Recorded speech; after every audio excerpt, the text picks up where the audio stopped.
Buenas tardes, hermanos. Vamos a orar. Padre Santo, Dios creador del universo, venimos, Señor, delante de ti con un corazón humilde, agradecido por la oportunidad que nos has dado en este día de reposo, Señor, de congregarnos juntos, Señor, para adorar tu nombre. Gracias, Señor, porque te has complacido, Señor, de concedernos este día, Señor, con ese fin. Te damos gracias porque nos has dado una iglesia, Señor, en la cual podemos venir y congregarnos y reunirnos y escuchar tu palabra. Oh Padre Santo, Señor, que en esta tarde, Señor, tu Espíritu Santo obra en medio nuestro, Señor, para que tu palabra sea predicada fielmente, para que nosotros podamos atender a sus exhortaciones, para que podamos ser guiados por ella a toda verdad. Padre, obra en nosotros, en nuestros corazones, quita todo estorbo que pueda haber en ellos para recibir tu palabra. Que hoy, Señor, podamos ver a Cristo y lo que Él ha hecho en nuestro favor. Gracias por el precioso regalo que es la Biblia para nosotros como tu pueblo. Y pedimos, Señor, por los niños y aquellas personas que tú has traído en esta tarde, Señor, aquí, que no conocen al Señor Jesucristo. Oramos por ellos, para que tú también, Señor, derrames tu misericordia sobre ellos y les salves. Que hoy sea el día en que tú abres sus ojos espirituales, Señor, y les muestras al Señor Jesucristo en su gloria, y que ellos corran a Él, Señor, y lo abracen firmemente como su Rey y Salvador. Oh Padre Santo, te damos gracias en el nombre de Jesús. Amén. ¿Podemos tomar asiento, hermanos?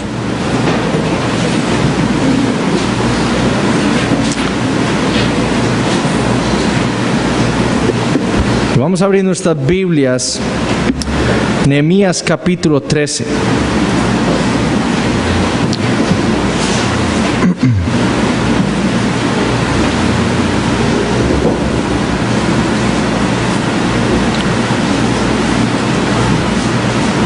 Ya estamos casi terminando el libro de Nehemías.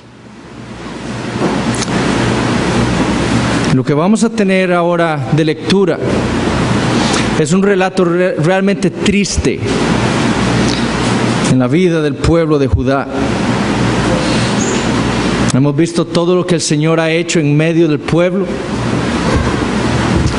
Y ahora vamos a leer un relato muy, muy triste.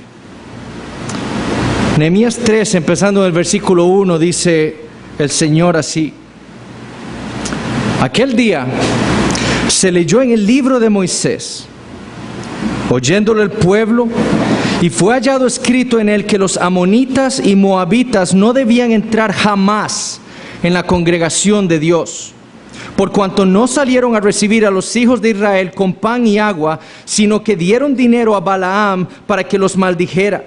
Mas nuestro Dios volvió la maldición en bendición. Cuando oyeron pues la ley, separaron de Israel a todos los mezclados con extranjeros.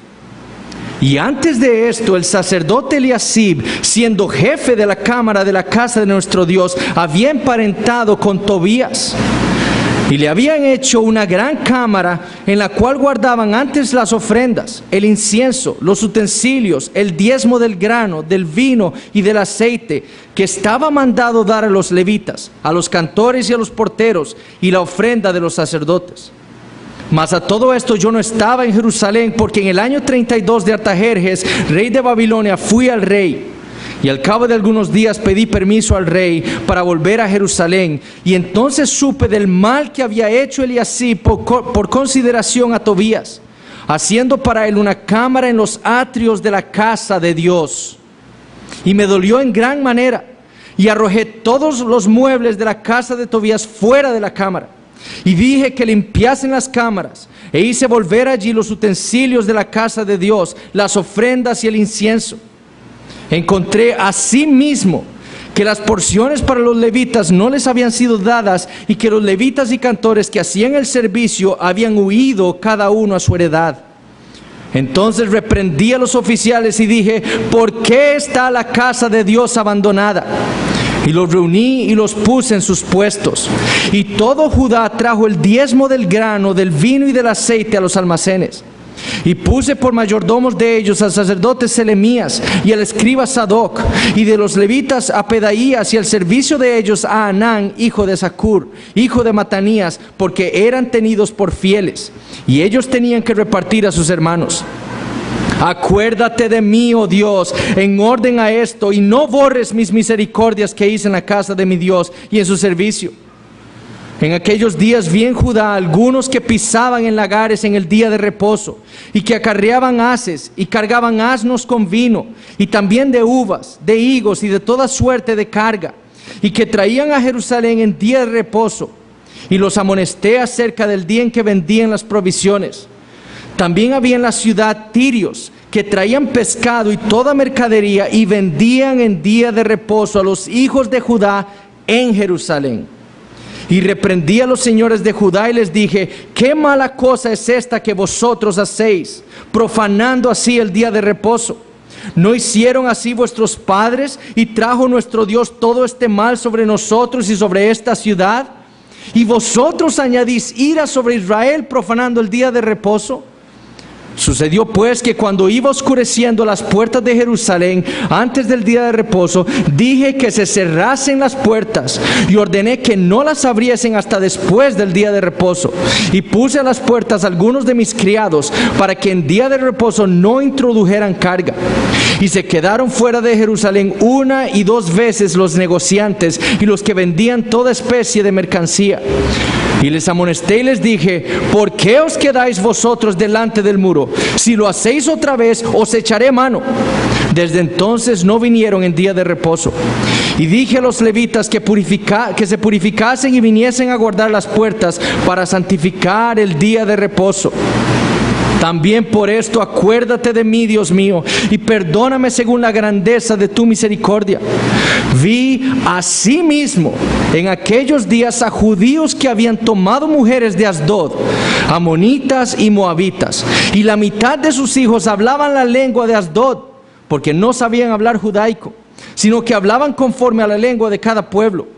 Y reñí con ellos y los maldije, y herí a algunos de ellos, y les arranqué los cabellos y les hice jurar diciendo: no daréis vuestras hijas a sus hijos, y no tomaréis de sus hijas para vuestros hijos, ni para vosotros mismos. ¿No pecó por esto Salomón, rey de Israel? Bien que en muchas naciones no hubo rey como él, que era amado de su Dios, y Dios lo había puesto por rey sobre todo Israel. Aún a él le hicieron pecar las mujeres extranjeras. ¿Y obedeceremos a vosotros para cometer todo este mal tan grande de prevaricar contra nuestro Dios, tomando mujeres extranjeras? Y uno de los hijos de Joiada, hijo del sumo sacerdote Eliasib, era yerno de Sanbalat horonita. Por tanto, lo ahuyenté de mí.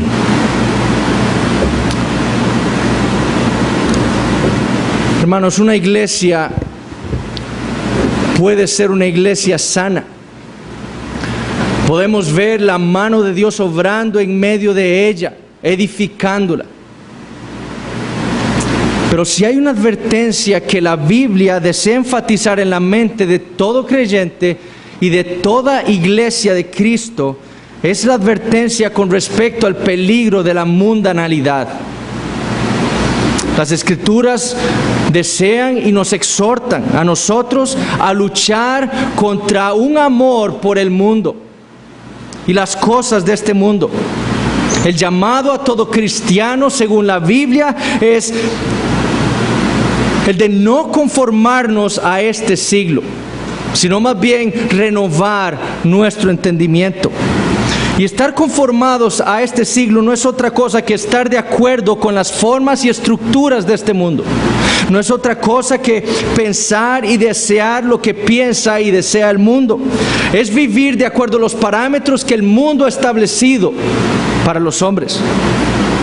Y las Escrituras, hermanos, están repletas de ejemplos. Y yo creo que a modo de advertencia para nosotros los creyentes, de personas e iglesias que cayeron en el pecado de la mundanalidad. Cerca del año 61 después de Cristo, el apóstol Pablo le escribe una carta en su primer encarcelamiento en Roma a su amado Filemón. Y al final de la carta, él registra los saludos que le envían quienes eran sus colaboradores en ese ministerio que el Señor le había dado. En los versículos 23 y 24 de la carta, Pablo le escribe a Filemón: te saludan Epafras, mi compañero de prisiones por Cristo Jesús, Marcos, Aristarco, Demas y Lucas, mis colaboradores. Todos ellos, según Pablo, estaban ayudándole en ese ministerio que Dios le había dado a él. Eran sus colaboradores, eran buenos cristianos según Pablo. Sin embargo, 5 o 6 años más tarde, leemos en la segunda carta que Pablo le escribe a su hijo amado Timoteo algo terrible. Él le dice: procura venir pronto a verme, porque Demas me ha desamparado. ¿Por qué? Amando este mundo, y se ha ido a Tesalónica. Uno de los que fueran sus colaboradores unos años atrás, ahora habían abandonado a Pablo. Uno de los que Pablo había considerado un fiel seguidor de Cristo, ahora lo había traicionado. Y no había sucedido como sucedió con Marcos y Pablo, que se habían separado por un desacuerdo doctrinal, sino porque Demas había preferido el mundo. Demas había desamparado a Pablo amando este mundo. Y el peligro de la mundanalidad no es solo algo individual, puede ser algo corporativo también. Ocurre en iglesias. Cuando Pablo le escribió la carta a la iglesia en Éfeso, esta iglesia en Éfeso era una iglesia sólida. Nosotros no vemos ninguna reprensión en la carta de Pablo a los Efesios, ninguna. Era una iglesia que estaba bien fundamentada en el Evangelio de Jesucristo, con un claro entendimiento de ese mensaje de Dios. Sin embargo, nosotros leemos en Hechos 20 cómo Pablo ya había llamado a sus pastores y les había dado una clara advertencia. Y él les había dicho que pronto después de su partida entrarían en la iglesia falsos maestros, lobos rapaces, que hablen cosas perversas, dijo, para arrastrar tras sí a los discípulos. En medio de la iglesia, en medio de estos mismos pastores, de ellos surgirían falsos maestros que tratarían de engañar a los creyentes en la iglesia para que amaran al mundo. Unas décadas más tarde, el apóstol Juan, por orden del Señor Jesucristo, le escribe otra carta a esa iglesia que Pablo le había escrito. Y le escribe Juan de parte del Señor y le dice en Apocalipsis capítulo 2: pero tengo contra ti que has dejado tu primer amor. Recuerda por tanto de dónde has caído y arrepiéntete y haz las primeras obras, pues si no, vendré pronto a ti y quitaré tu candelero de su lugar, si no te hubieres arrepentido. ¿Dónde está ahora la iglesia en Éfeso? Ya no está. ¿Por qué? Porque el Señor Jesucristo quitó su candelero.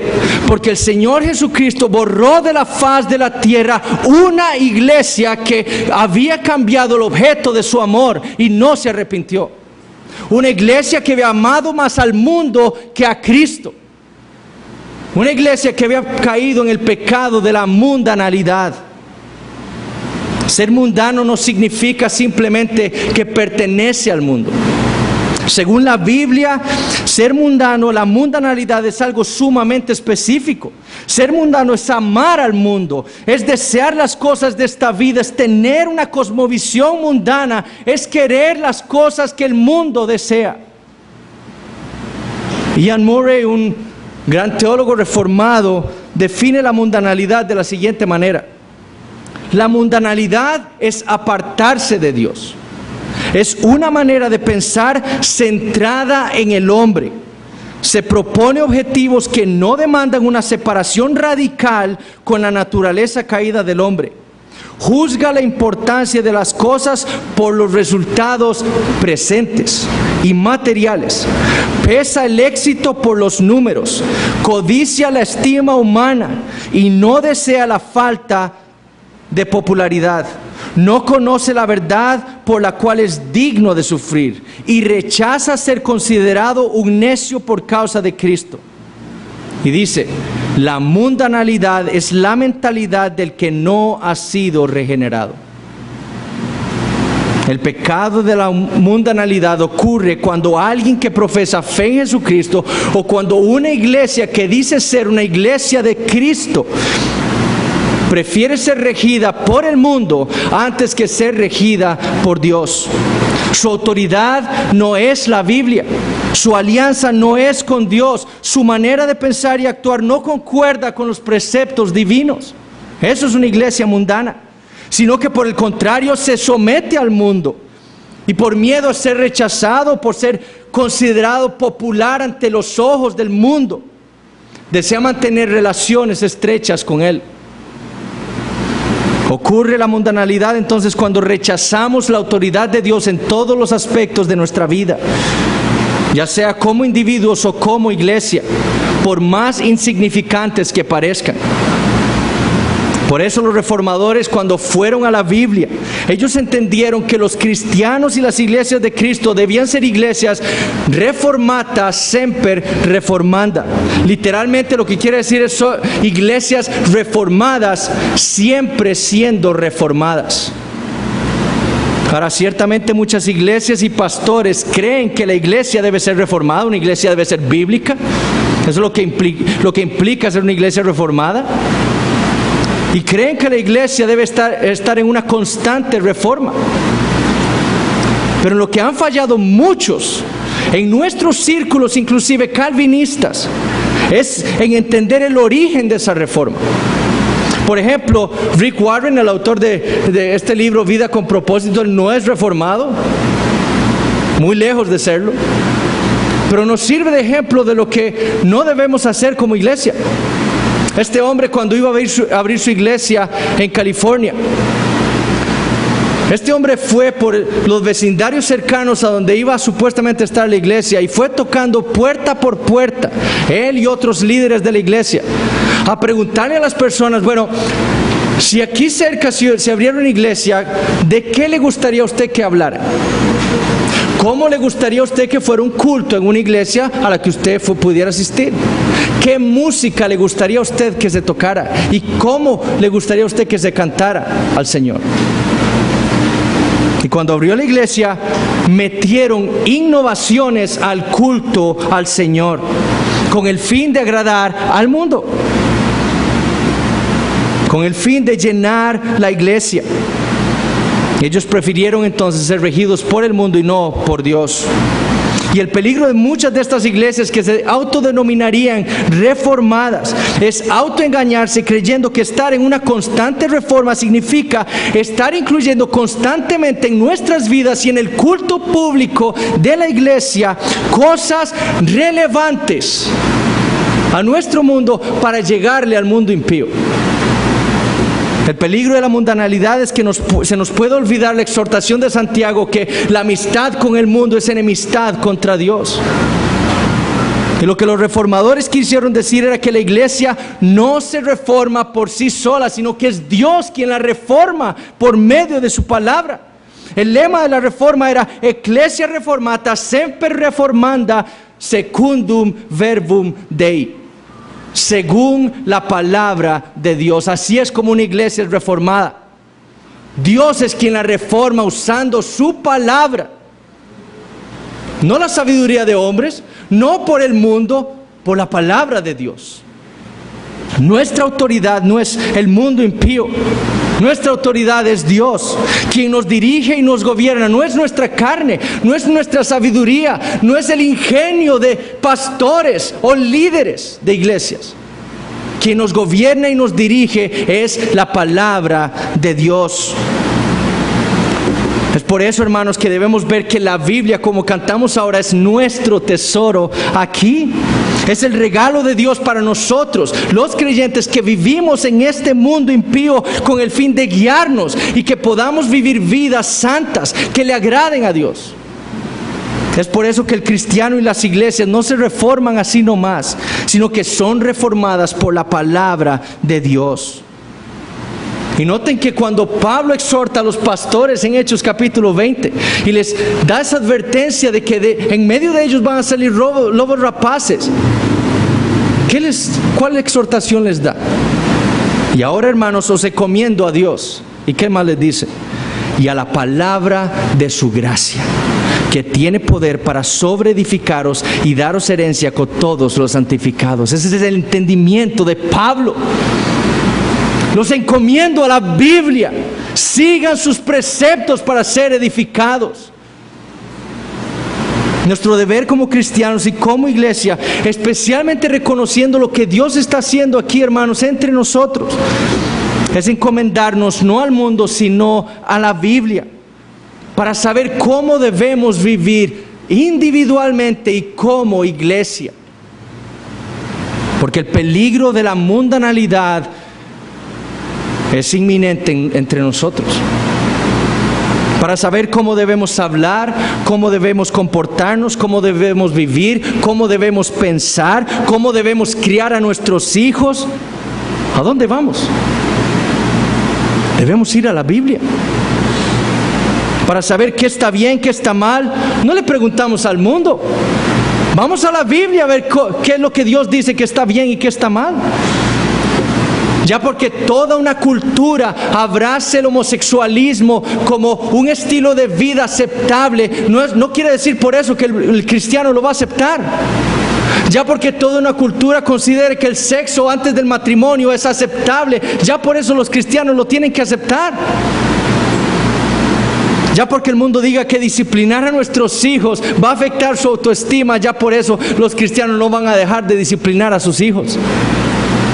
La mundanalidad es un verdadero peligro para nosotros, especialmente en el tiempo en el que vivimos. Muchas iglesias en nuestro país ya han abrazado el homosexualismo como algo aceptable. Ya han abrazado el sexo prematrimonial, la fornicación como algo aceptable entre los cristianos. ¿Por qué? Porque quieren ser relevantes, porque quieren ser aceptados por el mundo, porque han desechado la autoridad de Dios en su palabra y han decidido ser regidas por el mundo.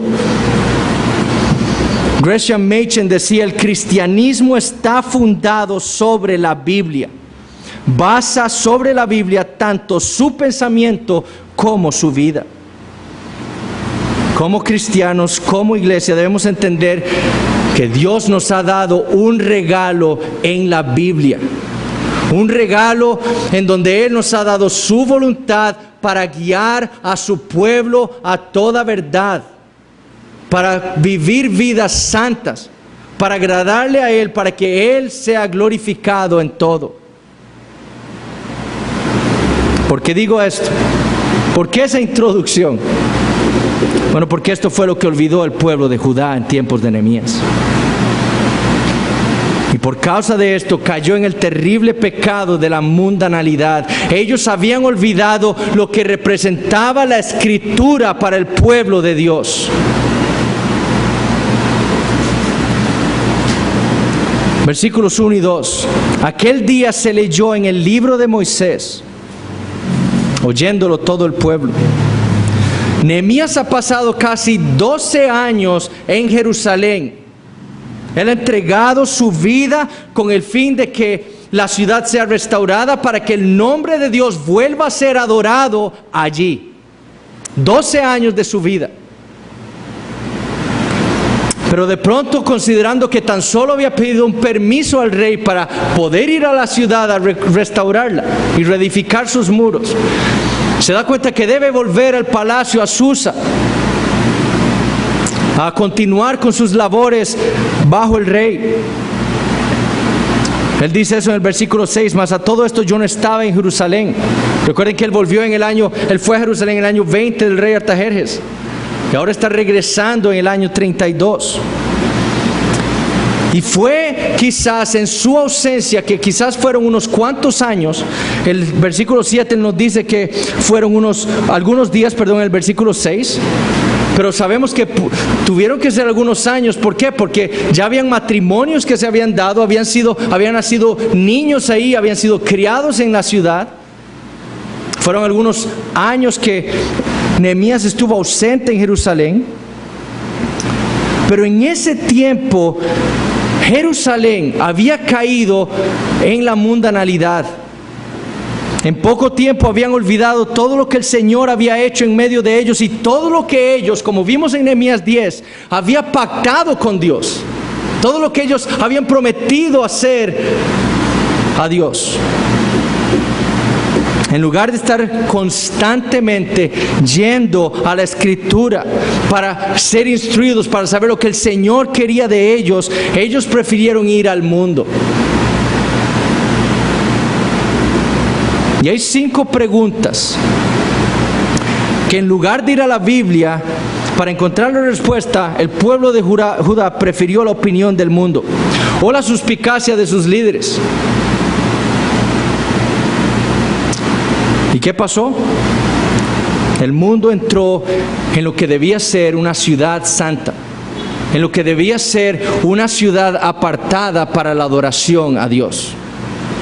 Por su descuido, la mundanalidad, el mundo entró en la ciudad santa. El sermón lo vamos a dividir en esas 5 preguntas que el pueblo de Judá quiso que el mundo les respondiera, en lugar de ir a la Biblia. Hoy solo vamos a ver 3 de ellas. La primera es, ¿cómo debemos ver la Biblia? ¿Cómo debemos ver la Biblia? Noten lo que dice el versículo 3. Cuando oyeron pues la ley, separaron de Israel a todos los mezclados con extranjeros. Cuando oyeron. Es decir, ya había pasado mucho tiempo sin que el pueblo escuchara la ley. Por lo tanto, el pueblo andaba en ignorancia con respecto a lo que Dios había dicho con respecto a los matrimonios, por ejemplo, en Israel. Ellos habían dejado de ver a la Biblia como lo que era o como lo que es. La palabra de Dios, la palabra que había salido de la boca de Dios, la palabra que había sido exhalada por Dios, la palabra que, como dice Éxodo 31:18, había sido escrita con el dedo de Dios. Habían olvidado que en ella se encontraba la voluntad de Dios para ellos. Habían olvidado, como había escrito su amado rey David cientos de años antes, que la Biblia era perfecta, que hacía sabio el sencillo, que alegra el corazón, que alumbra los ojos, que es deseable, que es dulce, que nos preserva de nuestras soberbias, que nos mantiene íntegros y libres de gran rebelión, como dice el Salmo 19. Y al haber olvidado esto, erraron en sus caminos. Ellos olvidaron lo que Dios les había ordenado, olvidaron el pecado de sus antepasados y cayeron en mundanalidad. Ellos fueron engañados por el mundo. ¿Por qué? Porque no tenían las armas para luchar contra el engaño de Satanás. Desearon más al mundo que a Dios y añorando el materialismo. Porque esa fue la razón por la cual buscaron esas alianzas y esas relaciones amorosas con los pueblos vecinos, especialmente con los amonitas y moabitas. Fue su materialismo. Hicieron lo que estaba prohibido hacer en la congregación de Dios. Ese mandamiento de Dios se encuentra en Deuteronomio 23, pero el relato de lo que sucedió con Moab y Amón lo tenemos en Números 22. Pero lo que debemos ver en Nehemías es que el pueblo ha dejado de leer y escuchar la palabra de Dios, el libro de Moisés. Y al dejar eso, sus vidas cayeron en ese terrible pecado. Probablemente su pregunta fue: ¿qué debemos hacer para ser más prósperos en esta tierra?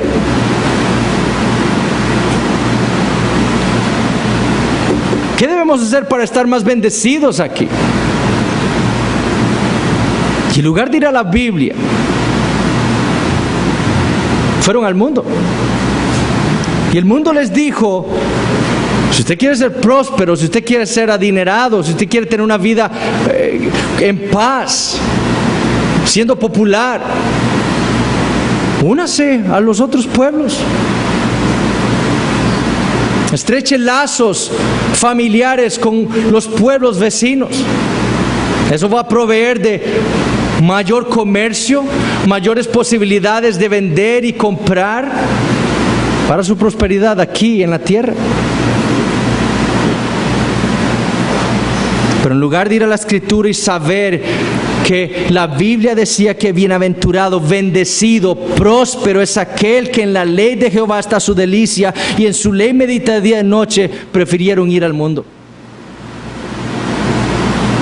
Que bienaventurado es aquel que obedece la ley de Jehová,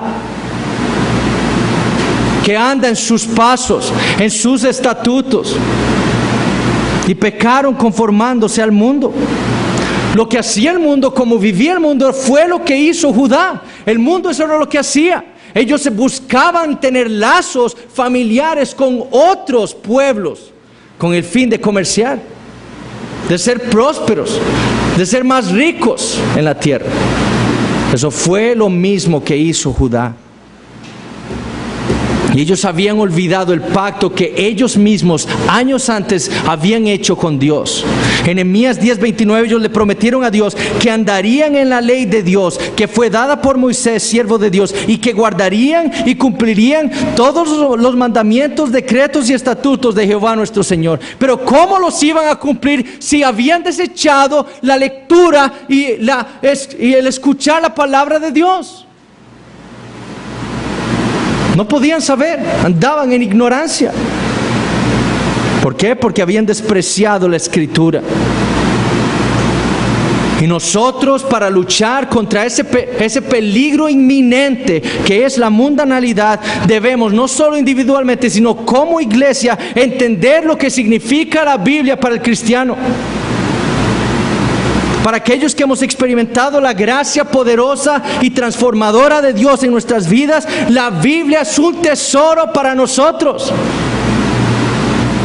En ella encontramos la voluntad de Dios. En ella encontramos su sabiduría. En ella encontramos el camino a la santidad. En ella encontramos ese conocimiento creciente que necesitamos todos nosotros de nuestro Señor y Salvador Jesucristo. Si queremos luchar contra la mundanalidad, si no queremos caer en ese pecado, si no queremos que el Señor Jesucristo quite este candelero, entonces debemos apreciar la Biblia. Debemos guiar nuestras vidas individuales y como iglesia por la Biblia. Debemos llevarla en nuestros corazones. Es por eso que la memorizamos. Es por eso que buscamos planes de lectura para ayudarnos a todos nosotros aquí a ser fieles en la lectura constante de la palabra de Dios. Es por eso que en cada culto se lee la palabra de Dios. Porque eso es lo que nosotros como creyentes necesitamos. Como iglesia debemos ver la Biblia como la palabra de Dios, como el regalo de Dios nuestro Padre a nosotros, su pueblo espiritual, con el fin de guiarnos a toda verdad, con el fin de edificarnos, de darnos entendimiento, de estar constantemente renovando nuestro entendimiento para no conformarnos al mundo. Hermanos, el Rey de Reyes desea gobernarnos. ¡Qué gozo! El Dios del universo desea gobernarnos y lo desea hacer por medio de su palabra. Apreciémosla entonces. Entendamos lo que ella es para nosotros. El pecado de la mundanalidad entró en Judá, entró en Jerusalén, porque ellos habían despreciado la palabra de Dios. Si nosotros como iglesia, como cristianos, despreciamos o empezamos a despreciar ese regalo que Dios nos ha dado, en poco tiempo estaremos caminando como el mundo. No lo duden por 2 segundos. Eso es lo que va a pasar. Por eso el cristiano constantemente está meditando en la palabra de Dios. Él sabe lo que este libro representa para nosotros. Segundo, la otra pregunta que el pueblo no le hizo a la Biblia fue esta: ¿cómo debemos adorar a Dios? ¿Cómo debemos adorar a Dios? Noten lo que dice en los versículos 4 y 5. Eliasib, este sumo sacerdote, el jefe de la casa de Dios, es decir, el jefe del templo, había sido uno de los que había emparentado con gente de esos pueblos que Dios le había prohibido a Israel emparentarse. En lugar de ser uno de los que guiaba al pueblo, él mismo despreció la Escritura, despreció lo que Dios había hablado y pecó contra el Señor, desobedeciendo. Y se había emparentado con Tobías, un amonita. Ahora, Tobías no era cualquier amonita. Tobías era el enemigo de Judá. Recuerden los capítulos previos de Nehemías. Él era el enemigo de Judá. Él no solo se había burlado de los judíos cuando estaban edificando el muro. Él fue el que dijo: si una zorra sube ahí, se cae. Sino que cuando él se dio cuenta con los otros enemigos de Jerusalén que estaban reedificando el muro, él se enojó, dice Nehemías 4. A tal punto que quería ir y hacerle daño al pueblo. Con ese Tobías emparentó el sumo sacerdote de Jerusalén. ¿Y qué fue lo que hizo? Eliasib envió a sacar todos los utensilios que habían en una de las cámaras de los atrios del templo.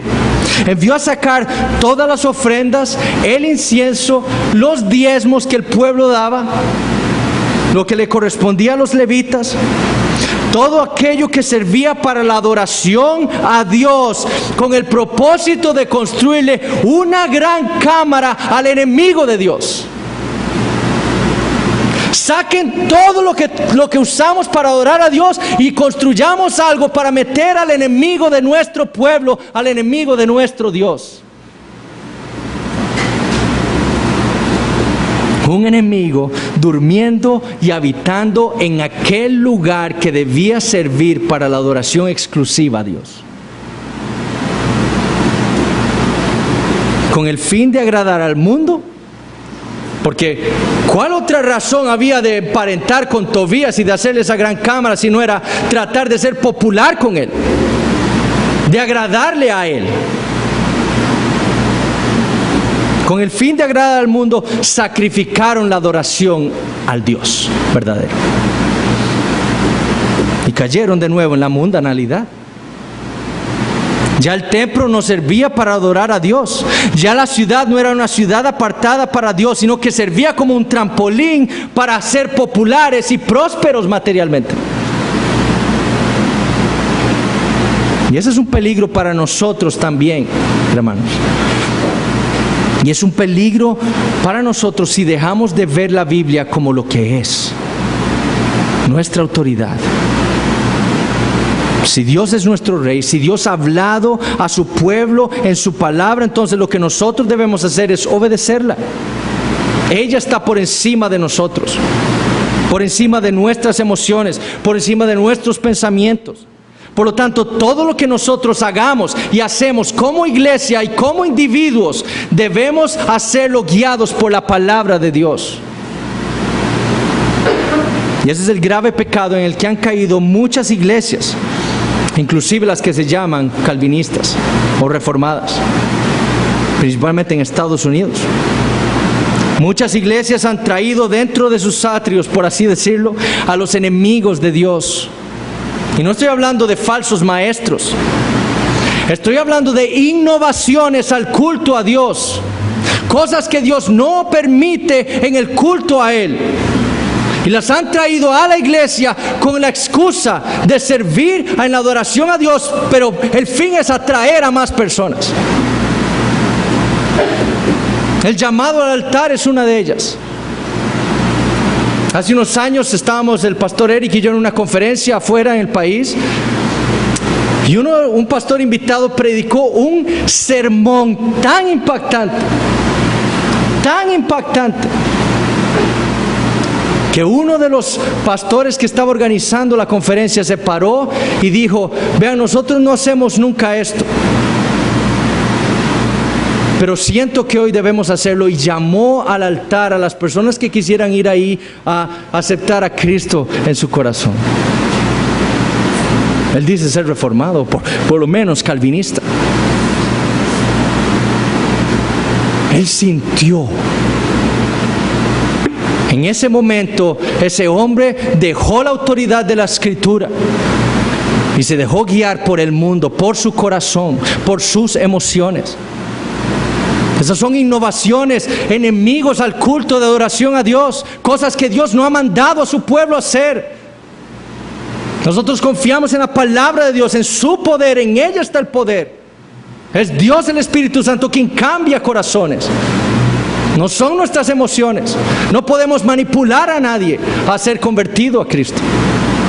Es Dios quien nos gana al Señor. La presentación de bebés a Dios que practican tantas iglesias, como bautismos ficticios, en un culto de supuestamente adoración a Dios, cuando Dios no ha mandado eso. Espectáculos de danza, obras de teatro, espectáculos musicales, prácticamente es lo que hacen. Llaman adoración, pero son espectáculos musicales, en donde la congregación participa únicamente como espectador en esa adoración a Dios. No está involucrado en nada.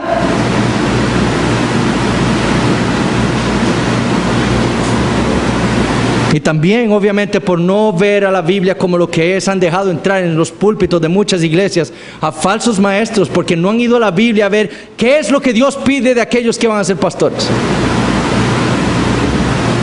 El punto hoy en día es prosperar numéricamente a costas de lo que sea. La Biblia dice esto, pero bueno, eso no conviene. Adorar a Dios así no va a traer gente. Lo que queremos es llenar las bancas.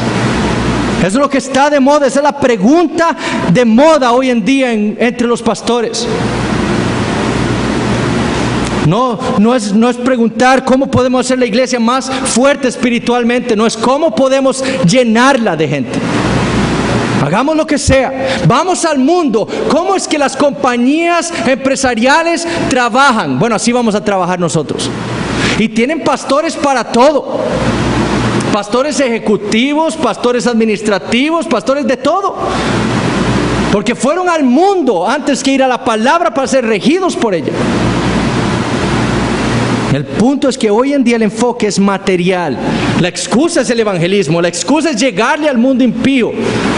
Y hagamos lo que sea. No importa si Dios lo prohíbe en la palabra, pero hagamos lo que sea para atraer al mundo.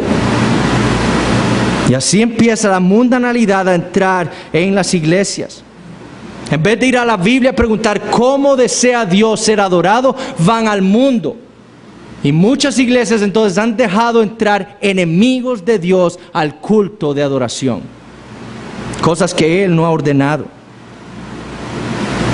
Decía un pastor calvinista que me escucho constantemente yo de Estados Unidos.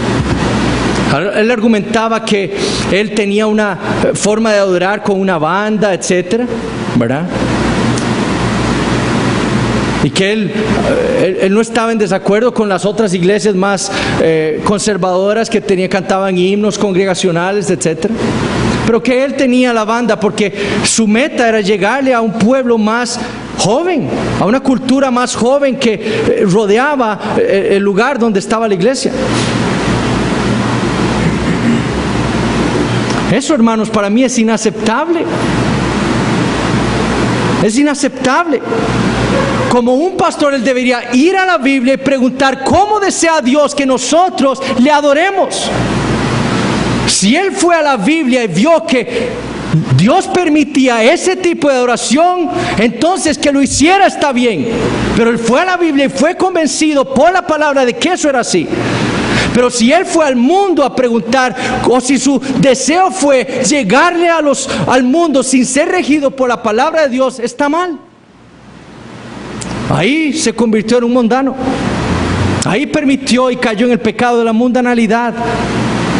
Yo no estoy diciendo que un pastor fiel que ama la Biblia pueda tener una banda. Yo no estoy diciendo eso.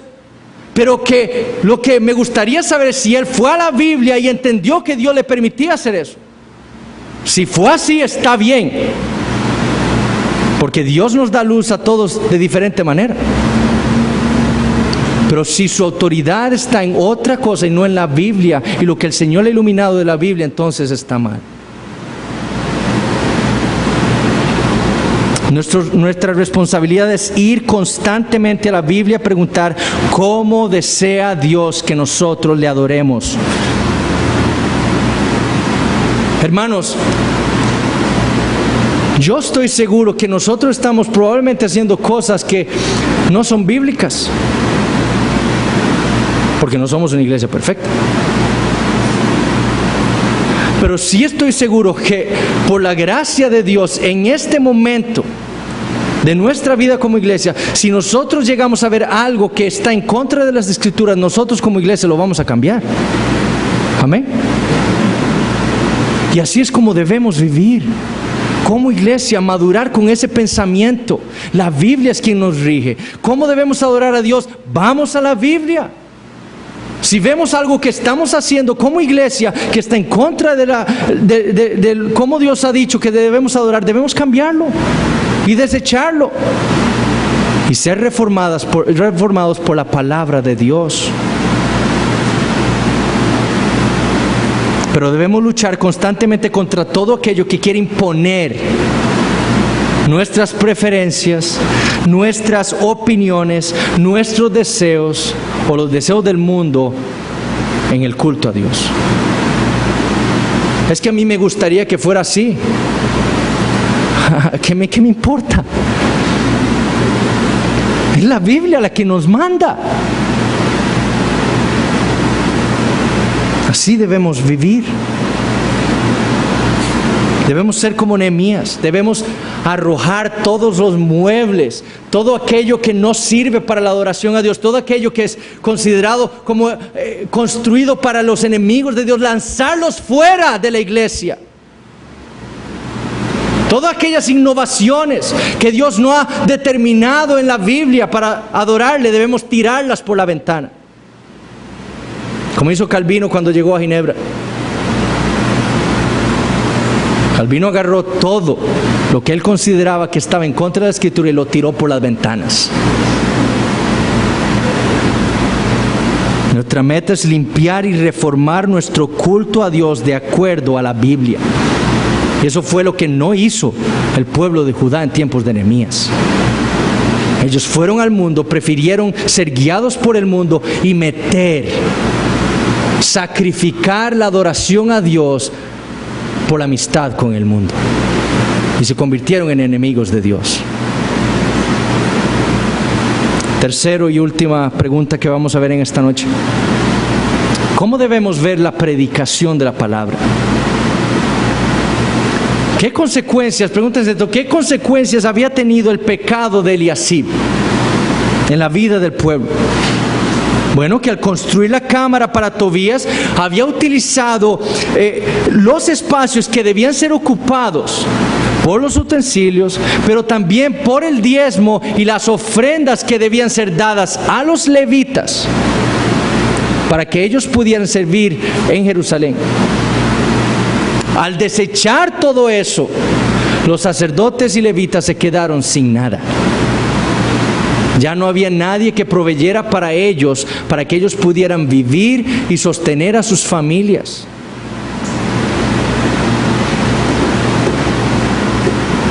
Ellos eran los encargados de liderar la adoración a Dios, de la instrucción del pueblo de Dios en Jerusalén. Y vean lo que dice el versículo 10. ¿Qué encontró Nehemías? Encontré asimismo que las porciones para los levitas no les habían sido dadas, y que los levitas y cantores que hacían el servicio habían huido, cada uno a su heredad.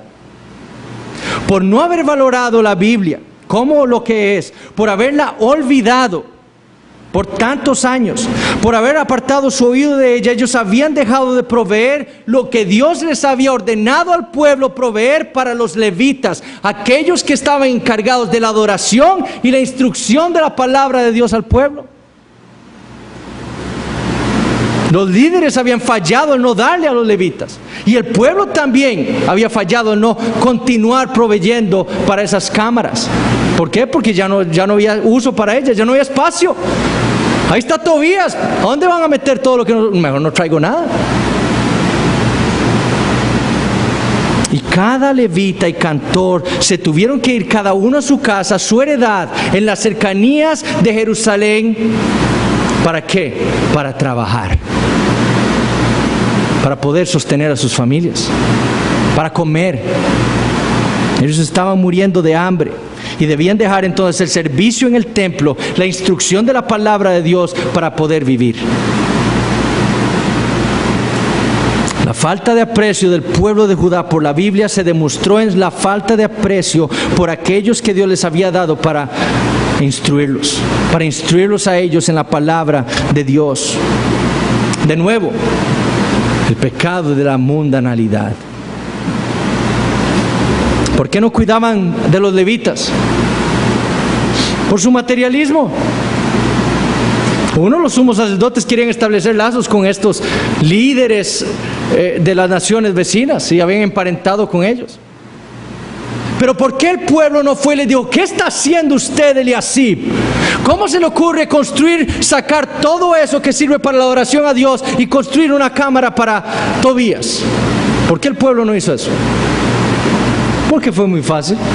Ya no tengo que dar nada más para mí. Habían dejado de obedecer la palabra de Dios.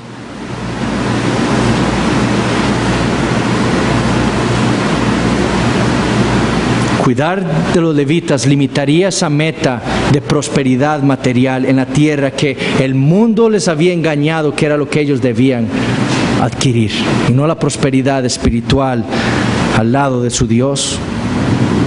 Escuchar la voz del mundo era más importante que escuchar la voz de Dios en su palabra. Y lo que quiero que veamos aquí con este punto es que nuestra responsabilidad es grande en velar y cuidar porque la predicación de la palabra de Dios continúe dándose en esta iglesia. Porque la predicación desde este púlpito continúe siendo cada vez mejor y más fiel. Que siga siendo un elemento primordial en nuestra adoración a Dios. No se trata de quitarle tiempo al sermón para añadir otras cosas. No el sermón, como ya habíamos visto en Nehemías 10 cuando hablamos de la predicación. En Nehemías 8, perdón. El sermón, la predicación es el centro de la adoración a Dios el día domingo. Es donde Dios nos nutre a cada creyente para salir al mundo el lunes, para vivir una semana más de vida. De aquí encontramos nuestra fuerza, nuestra instrucción en la predicación de la palabra cada domingo. Y cuidar de la predicación va mucho más allá de proveer económicamente para los pastores, hermanos. No quiero que ustedes entiendan que eso es lo que estoy diciendo. Dios en su providencia no nos tiene así.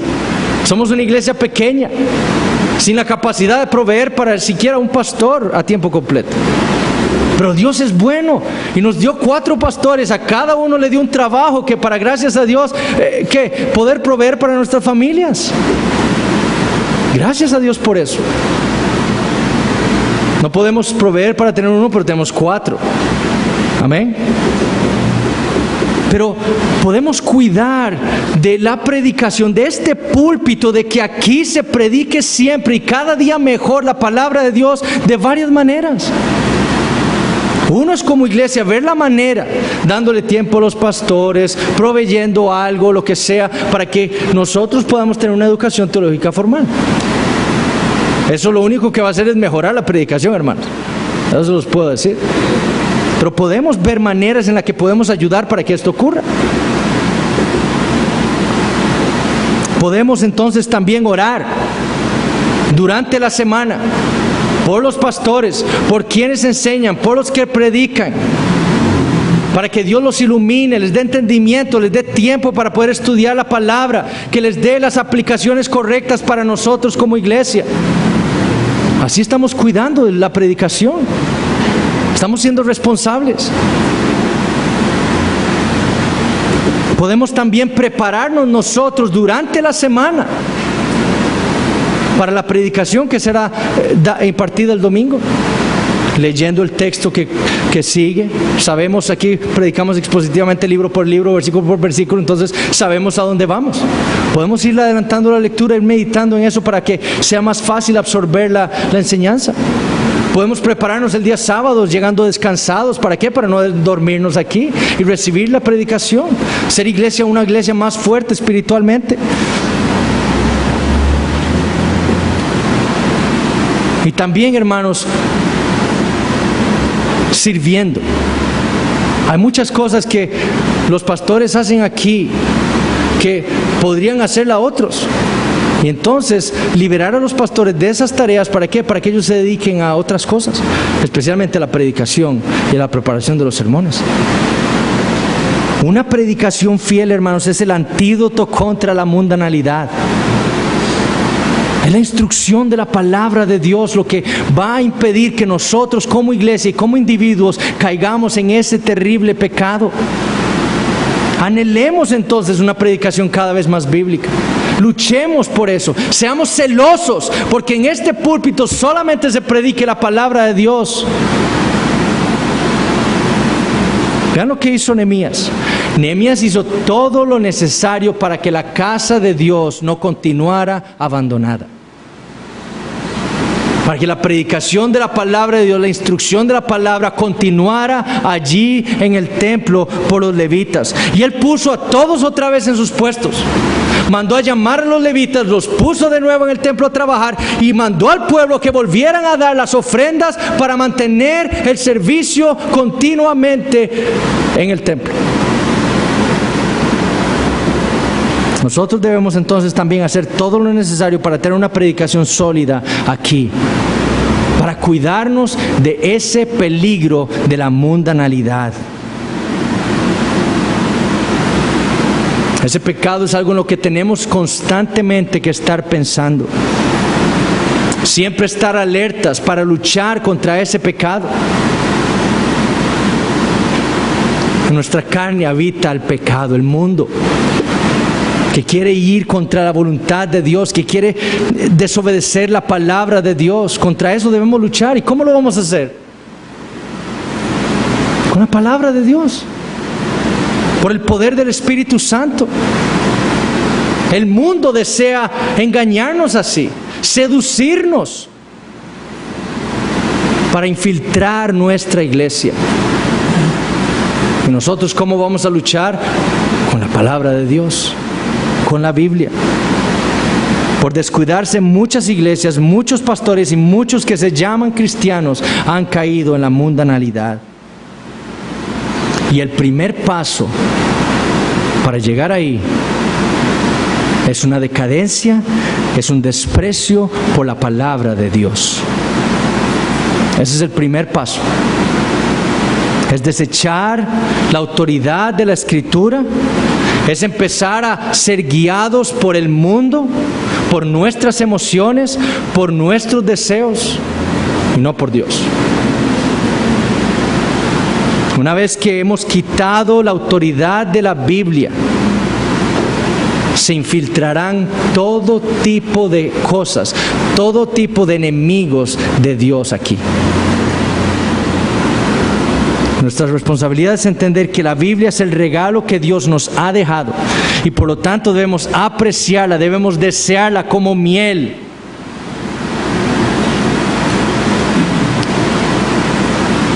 Ir a ella a preguntar qué está bien, qué está mal, cómo debo vivir, qué no debo hacer, cómo debo hablar, cómo debo comportarme.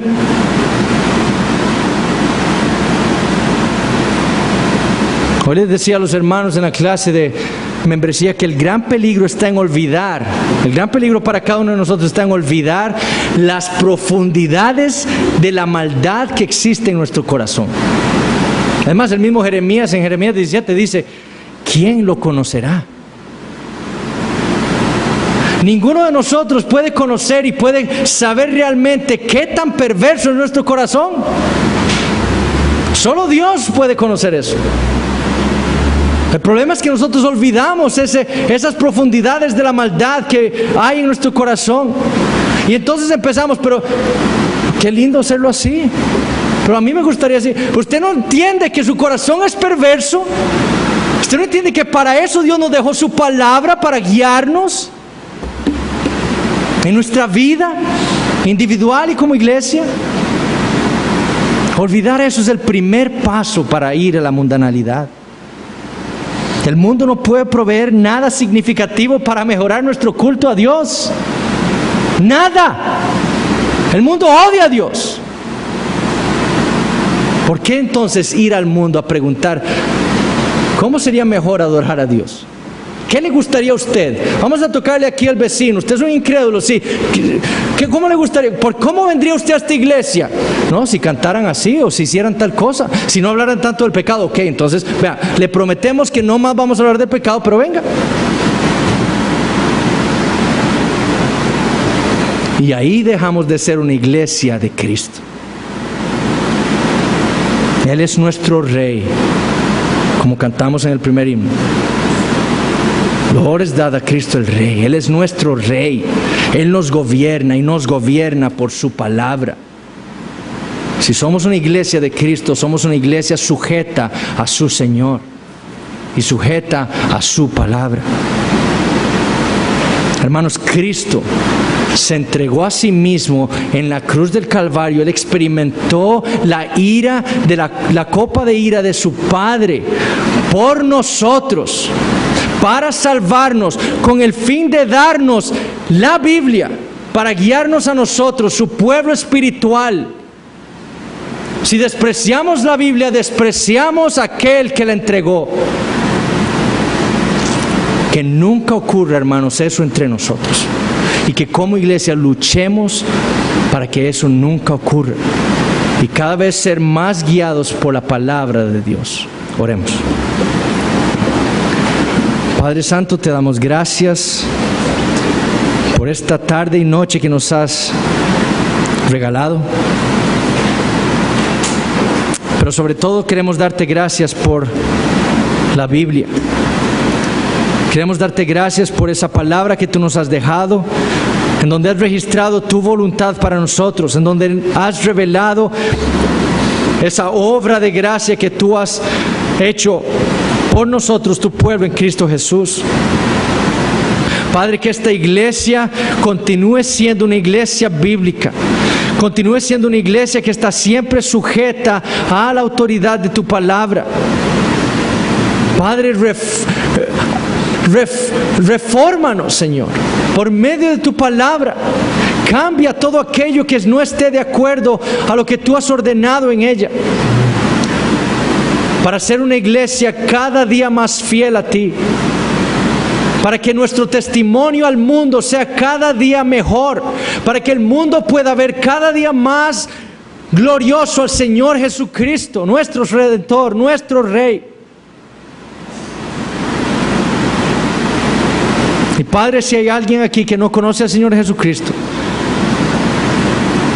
te pido, Señor, que hoy abra sus ojos, que veas que Él, fuera de Cristo, Señor, está en el infierno, está camino al infierno por su maldad, está enemistado contigo, pero que hay un Salvador, que hay una esperanza en Cristo Jesús para todo aquel que se arrepiente y cree en Él. Que tú los lleves a Él, a Cristo, a sus pies, que abra sus ojos para que lo vean como el gran Salvador que es para todo tipo de pecadores, grandes como pequeños. Que tú hagas, Señor, ese milagro en sus vidas en este día. Padre, gracias por esta iglesia, Señor, y por tu obra en ella, para tu gloria. En Jesucristo oramos.